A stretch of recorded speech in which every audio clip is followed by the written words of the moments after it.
دنیا میں جتنے بھی مذہب ہیں، جتنے بھی دھرم ہیں،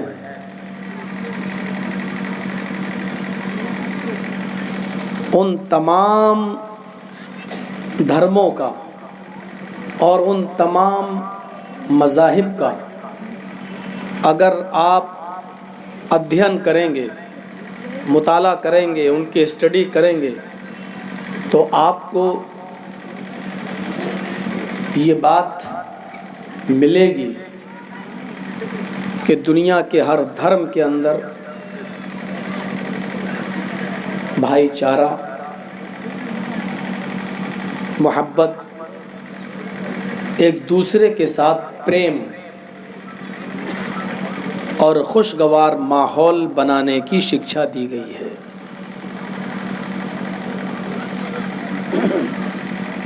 مذہب وہی ہوتا ہے جو لوگوں کو جوڑتا ہے،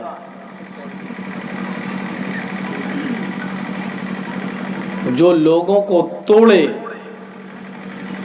اور لوگوں کے درمیان نفرتوں کا بیج بوئے، وہ دھرم ہو ہی نہیں سکتا۔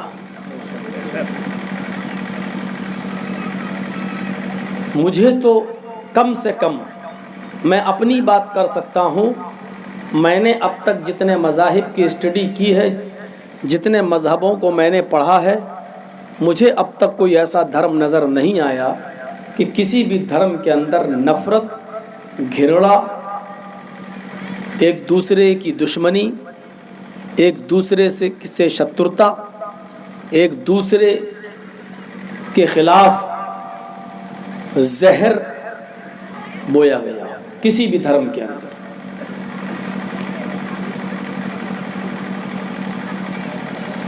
میں نے رامائن پڑھی ہے،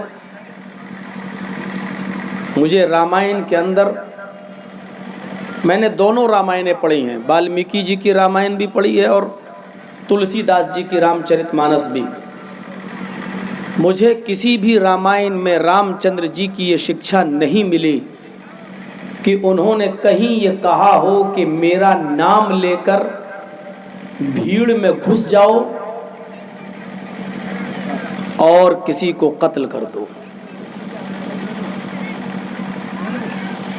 میں نے سکھوں کی کتابیں پڑھیں اور گرو گرنتھ کو دیکھا، میں نے سکھوں کی کتاب کے اندر یہی پایا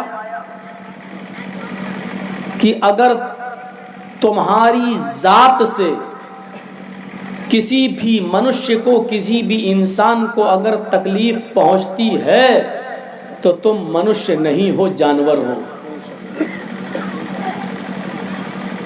میں نے جین دھرم کی اسٹڈی کی ہے، جین دھرم کے اندر یہاں تک لکھا ہے کہ تم کھانا سورج ڈوبنے سے پہلے، سورج است ہونے سے پہلے، سورج کے چھپنے سے پہلے کھانا کھا لو، کیونکہ سورج کے غروب ہونے کے بعد جب تم گھر میں چراغ جلاؤ گے، لائٹ جلاؤ گے، تو اس پر پروانے اور پتنگے آئیں گے اور کوئی نہ کوئی پتنگا تمہارے کھانے میں گر سکتا ہے، وہ مر سکتا ہے، تم اس پرندے، اس پتنگے کی جان لینے والے بن جاؤ گے۔ اگر تم زمین پر بیٹھو تو اس زمین کو کسی کپڑے سے صاف کر لو تاکہ تمہارے بیٹھنے سے کوئی کیڑا، کوئی چیونٹی، کوئی مچھر بھی نہ مرنے پائے۔ یہ ہمیں جین دھرم کے اندر ملتا ہے، اور ہم دیکھتے ہیں ہم بہت سے جینی بھائیوں کو کہ وہ جب بھی اپنی کرسی پر بیٹھتے ہیں تو وہ ایک جھاڑو نما اونچا لے کے چلتے ہیں اور اس سے اپنے آسن کو، بیٹھنے کی جگہ کو صاف کر کے پھر بیٹھتے ہیں۔ اس کی وجہ یہی ہوتی ہے کہ کوئی چھوٹی سی مخلوق جو ہمیں دکھائی نہیں دے رہی ہے، کہیں وہ مر نہ جائے۔ یہ ہمیں جین دھرم بتاتا ہے۔ عیسائیت میں نے پڑھی ہے، بائبل، میں نے عیسیٰ مسیح کی، جیسس کی تعلیم عیسائیت میں نے دیکھی ہے۔ بائبل میں انہوں نے کہا ہے کہ اگر کوئی تمہارے دائیں گال پر تھپڑ مارے تو بایاں گال پیش کر دو۔ اور کوئی تمہارے بایاں گال پہ تھپڑ مارے تو پھر اس کے سامنے اپنا دایاں گال دے دو، بدلہ نہ لو۔ اگر کوئی تمہارا کرتا چھین کے بھاگ رہا ہے تو یہ سمجھو کہ وہ ضرورت مند ہے، کچھ دور جا کر تم اس کو اپنا پیجامہ اپنی لنگی بھی اتار کے دے کر اس کی ضرورت پوری کر دو۔ یہ ہمیں بائبل میں عیسیٰ مسیح کی تعلیم دکھائی دیتی ہے۔ جہاں تک اسلام کا تعلق ہے تو پورا قرآن بھائی چارے سے بھرا پڑا ہے۔ پڑھیے قرآن کی آیت، یا ایھا الناس انا خلقناکم من ذکر وانثی وجعلناکم شعوبا وقبائل لتعارفوا ان اکرمکم عند اللہ اتقاکم۔ جتنے بھی چینل والے یہاں آئے ہیں، میری گزارش ہے پوری تقریر میں جو آپ دکھانا چاہیں وہ دکھا سکتے ہیں، لیکن جین دھرم، ہندو دھرم، سکھ دھرم، عیسائی دھرم اور اسلام کی جو یہ شکشا میں بتلا رہا ہوں، اس کو ضرور چینلوں پر لوڈ کر کے شائع کر دینا، چینل کے تھرو اپنے اپنے چینلوں پہ ڈال دینا، تاکہ انڈیا ٹی وی کے کانوں تک یہ آواز پہنچ جائے کہ مولوی جرجیس بھڑکاؤ بیان نہیں دیتا ہے۔ بے شک بے شک، وہ دھرم نہیں ہے جو بھڑکانے کا کام کرے، جو لوگوں کو لڑانے کا کام کرے۔ سنیے قرآن کیا کہتا ہے، یا ایھا الناس انا خلقناکم من ذکر وانثی وجعلناکم شعوبا وقبائل لتعارفوا ان اکرمکم عند اللہ اتقاکم۔ ہائے ساری دنیا کی انسانیت، یا ایھا الناس، ہائے سارے دنیا کے لوگوں، ہائے پورے وشو کی مانو ذاتی، انا خلقناکم من ذکر وانثی، ہم نے تم کو ایک مرد اور ایک عورت سے پیدا کیا ہے۔ ہندو اور مسلمان اور سکھ اور عیسائی کی کوئی قید نہیں ہے۔ یا ایھا الناس انا خلقناکم من ذکر وانثی، ہائے پوری دنیا کے لوگوں، ہائے مانو ذاتی، ہم نے تم کو ایک مرد اور ایک عورت سے پیدا کیا ہے، یعنی تمہارا باپ ایک ہے اور تمہاری ماں ایک ہے، تم سب اسی ماں اور باپ کے بیٹے ہو، یعنی تم سب آپس میں بھائی بھائی ہو۔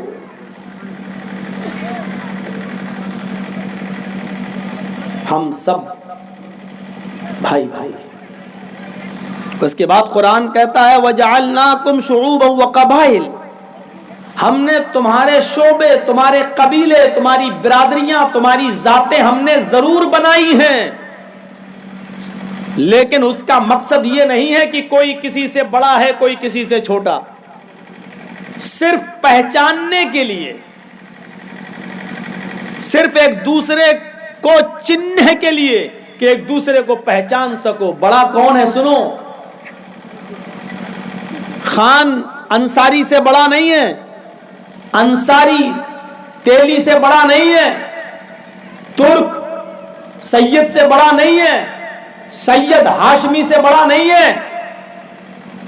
یہ تمہاری جاہلانہ تعلیم کا نتیجہ ہے، یہ تمہاری عصبیت کا نتیجہ ہے کہ تم آپس میں دوسرے کو اونچا اور نیچا سمجھنے لگے ہو۔ بڑا اللہ کی نظر میں، ایشور کی درشٹی میں وہ ہے جو اللہ سے سب سے زیادہ ڈرنے والا ہے۔ اور اللہ سے اگر کوئی بھکاری بھی ڈرتا ہے، جو زمین پر بھیک مانگتا ہے، جس کے پاس کھانے پینے کو نہیں، لیکن اگر وہ اللہ سے زیادہ ڈرتا ہے تم سے زیادہ، تو اللہ کی نظر میں بھکاری کی جو عزت ہے وہ سعودیہ کے بادشاہ سلمان کی نہیں ہو سکتی۔ جو اللہ سے سب سے زیادہ ڈرتا ہے اللہ کی نظر میں وہ بڑا ہے۔ یہ اسلام کی، قرآن کی وہ شکشا اور وہ تعلیم ہے جو سب کو آپس میں بھائی بھائی کہہ رہا ہے۔ ہمارے بہت سے بھائی ان کی آستھا اور عقیدہ یہ ہے کہ دھرتی ہماری ماتا ہے. ان کی آستھا پر ہم ٹھیس نہیں پہنچا سکتے. ان کے دھرم کی تعلیم ہے، وہ مانتے ہیں دنیا میں ہر مذہب کے ماننے والے ہیں، اور ہمارے بھارت میں ہر مذہب کے ماننے والے کو اپنے مذہب پر عمل کرنے کی پوری آزادی ہے. لیکن میں پوچھنا چاہتا ہوں کہ اس دھرتی ماں کو کیسا لگتا ہوگا جب اس دھرتی کے کسی بیٹے کو پسٹل سے مار کر، چھلنی چھلنی کر کے، ٹکڑے ٹکڑے کر کے اس کی لاش کو زمین پر بچھا دیا جائے. یہ بھارت کا ناگرک ہے، یہ اس دھرتی ماں کا بیٹا ہے، اور اس بیٹے کی لاش کو اس کی ماں کے سینے پہ ڈال دیا جائے. اس ماں کو کیسے برداشت ہوتا ہوگا کہ میرا کلیجہ، میرا جگر کا ٹکڑا میرے سینے پہ پڑا ہے اور مارنے والے بھی میرے بیٹے ہیں. یہ ان لوگوں کو سوچنا چاہیے جو اس دھرتی کو اپنی ماں کہتے ہیں. کیا وہ صرف ایک دھرم وشیش کی ماں ہے؟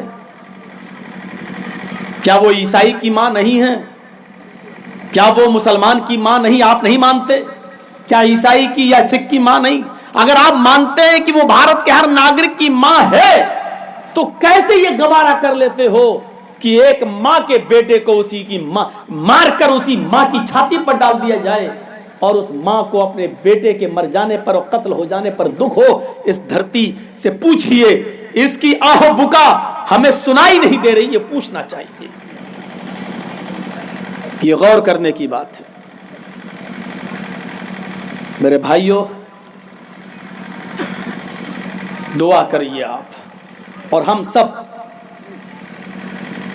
اس کو ہٹوا دیجیے بھائی، لائٹ بند کر دو. یہ تھوڑا دور کریے ہماری آنکھوں کے سامنے.